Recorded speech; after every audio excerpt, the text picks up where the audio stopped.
This then enters into Christianity as the war between Satan and Jesus.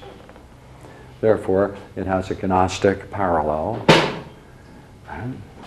Its thought is Stoic. It expresses itself as a cynic philosophers in that age.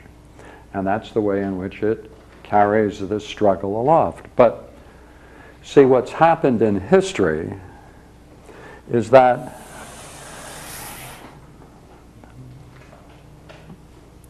our culture allows Christianity and all of the various forms of Christianity, or I should say of Gnostic dualism,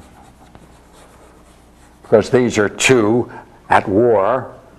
We allow this Gnostic dualism. We support it in a variety of ways. We enjoy the cynic-type philosophers. They've just come back in a very dignified form in the 1960s by the great sage Dharma Bums, Jack Kerouac, right? And to some degree, I'll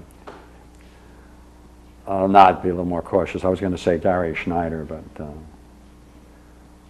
that wouldn't be fair. Okay. But basically, in that mode. And if they then drive bikes, then they're immediately familiar and they carry all the symbols of this dualism, do they not? Skulls, heads, black leather, and things of that nature. And they're our Gnostic dualists, and they drive around carrying out skull head threats. The Nazi movement as a whole movement was established in this Gnostic dualism. But they all agree to one thing. Don't teach this. Close your mind to this. So therefore, what we have, you see, in our culture, we have what might be regarded as a kind of a war. Everybody in our culture, public education, is taught Stoic philosophy. They root you in Stoic psychology. They urge you to stay in the sciences and keep on particular things, and that's where the intelligibility of things can be found. And therefore, it creates the kind of struggle that finds its expression during crises into this. But this you have to learn on your own. This you have to learn on your own. How about if you see the struggle as Maya, as a game that you're playing, the persona as a game, which, I mean, if I play chess with you, sure. You know, for a moment, I mean, the game is fun, and we're, you know, it isn't real, and yet it is real. Yeah, there's no doubt about the fact that there is a struggle here too, but it's a struggle between wisdom and ignorance, not between.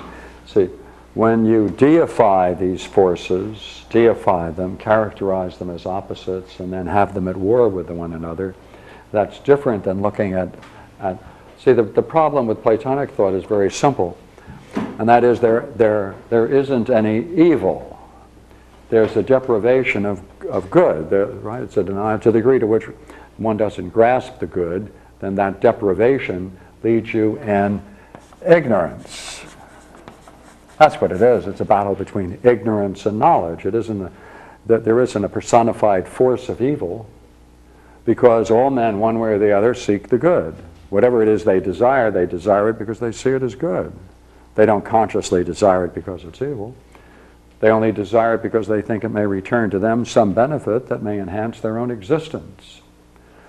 So in the Gnostic tradition, it's deification of these forces?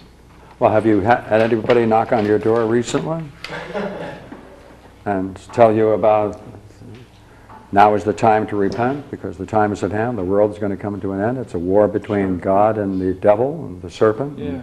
I just Satan. didn't know That's all Gnostic. That's all Gnostic. Yeah. Isn't it also a big thing between matter and, you know, that duality, the fact that matter was created by a demiurge, you know, and their whole attitude towards.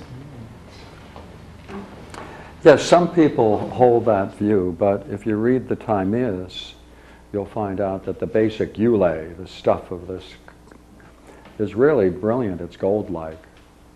That's what it is. It's gold-like. It sparkles. It's radiant. It's our identification with our perceptions, it obscures the light. Our beliefs control the flow of light.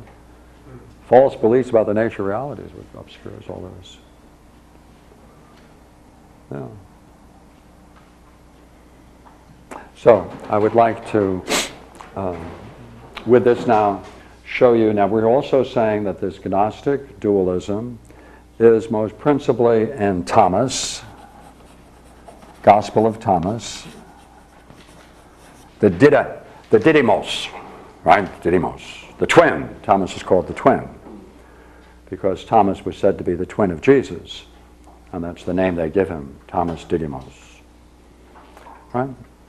Is that curious that Jesus had a twin brother? Okay. I do. I find it very interesting. Okay. So I don't know. This sounds like I don't know. I don't like this dark light stuff. But you say that this Gospel of Thomas is a good book to get. And it's one of the 83 books I recommend. I thought Lucifer was supposed to be the... That's another name for this guy over here, Satan. Sometimes he takes on the form of Lucifer. That's right. In some Gnostic traditions, Lucifer is the twin brother of Jesus. Yeah, that's another Gnostic tradition. You're quite right. And that fits this dualism and this war between the two. And you're wondering if it has these elements, then why am I recommending it, I presume. Is that right? Well, because I can recommend it because the major reason is that to understand our predicament, you have to understand our past in some way. And you have to see that there's been a war against this kind of thought for many, many hundreds of years. And even though we have great books that explore this and can benefit man, this is what our culture teaches, these two. I have a couple of quotes I think I like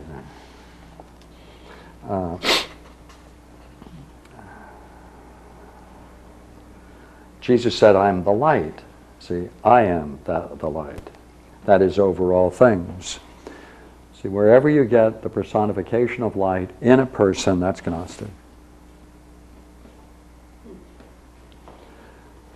I am all. From me has all come forth, and to me all has reached. Split a piece of wood, I'm there. Lift up the stone, you'll find me there.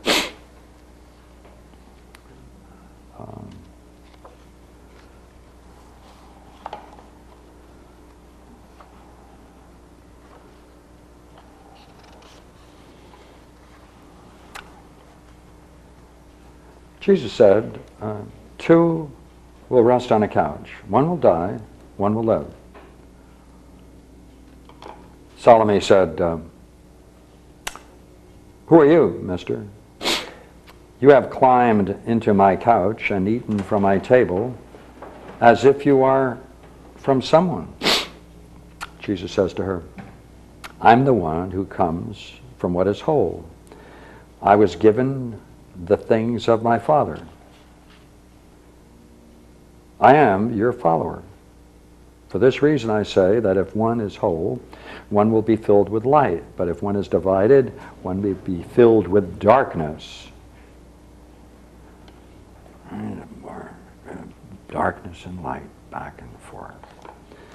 I disclose my mysteries to those who are worthy of my mysteries. Do not let your left hand know what your right hand is doing. Yeah. There are always, a good number of them are enigmatic, perplexing, challenging, things to walk around. Struggle, right and left, light and dark, life and death. Yeah, the great struggles. Now,